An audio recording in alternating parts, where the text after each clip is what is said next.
चलिए आपको ले चलते हैं मुंबई की एक भीगी तूफानी रात में, जहां एक फोन कॉल से एक ऐसा रहस्य शुरू होता है जो सबकी नींदें उड़ा देगा। कहानी है आखिरी कॉल। आधी रात का वक्त, इंस्पेक्टर आदित्य राणे के थाने की घंटी बजती है और दूसरी तरफ से एक कांपती हुई डरी सहमी सी आवाज बस इतना ही कह पाती है, सर मेरे सामने किसी को मार दिया गया है। और इससे पहले कि इंस्पेक्टर कुछ पूछ पाते, फोन कट जाता है। लाइन तो कट गई, लेकिन कटने से ठीक पहले उस आवाज ने एक और चीज कही थी, एक सुराग, ब्लू मून होटल, बस इतना ही। और इंस्पेक्टर आदित्य के लिए उस तूफानी रात में ये सुराग काफी था। तो अब जांच शुरू होती है। ये सुराग इंस्पेक्टर को ले जाता है शहर के बाहर बने ब्लू मून होटल और सीधा कमरा नंबर 307 के दरवाजे पर। दरवाजा खुलता है और अंदर का मंजर दिल दहला देने वाला था। सामने की दीवार पर खून से लिखा था, I know what you did। ये साफ था, ये कोई खुदकुशी का मामला नहीं है, ये एक धमकी है, एक चेतावनी। अब छानबीन शुरू हुई। कमरे में और क्या क्या मिला? देखिए, एक मोबाइल फोन जिसकी स्क्रीन टूटी हुई थी, विस्की की एक खाली बोतल और एक सुनहरा कंगन, वो भी टूटा हुआ। हर चीज कुछ कह रही थी, पर पूरी कहानी अभी तक समझ नहीं आ रही थी।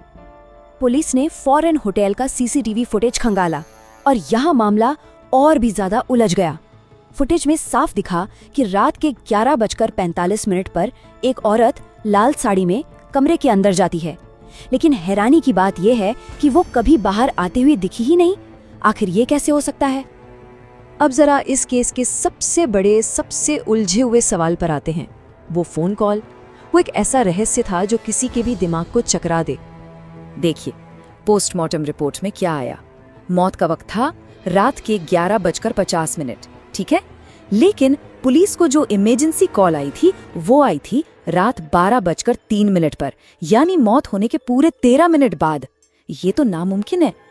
तो फिर सवाल वही है, अगर जिसकी मौत हो चुकी थी वो कॉल कैसे कर सकता है?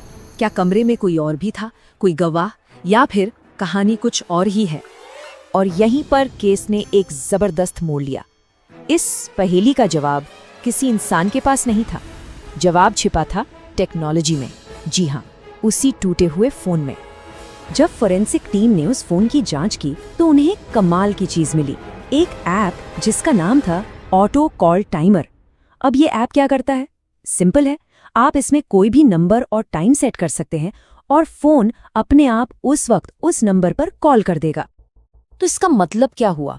मतलब साफ था, वो कॉल किसी जिंदा इंसान ने नहीं की थी, उसे तो पहले से ही शेड्यूल किया गया था।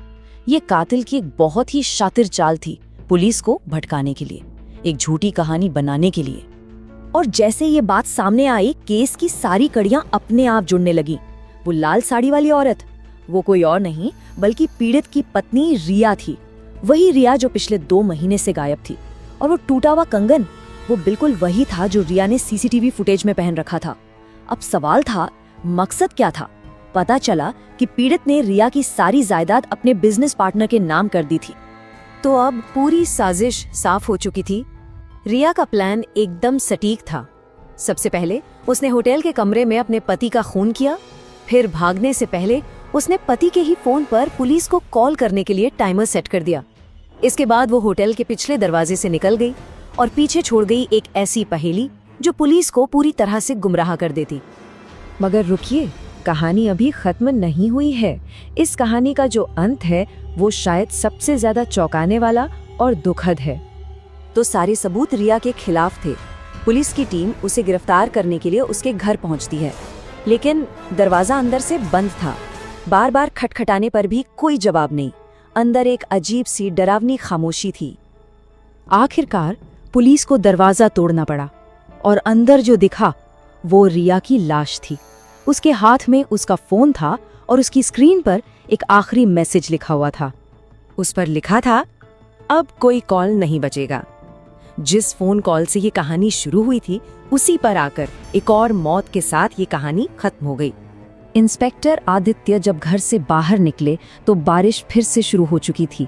वो बस यही सोच रहे थे, कभी कभी सच्चाई भी डर से ज्यादा खतरनाक होती है। एक ऐसी सच्चाई जो अपने पीछे सिर्फ तबाही और 2 लाशें छोड़ गई।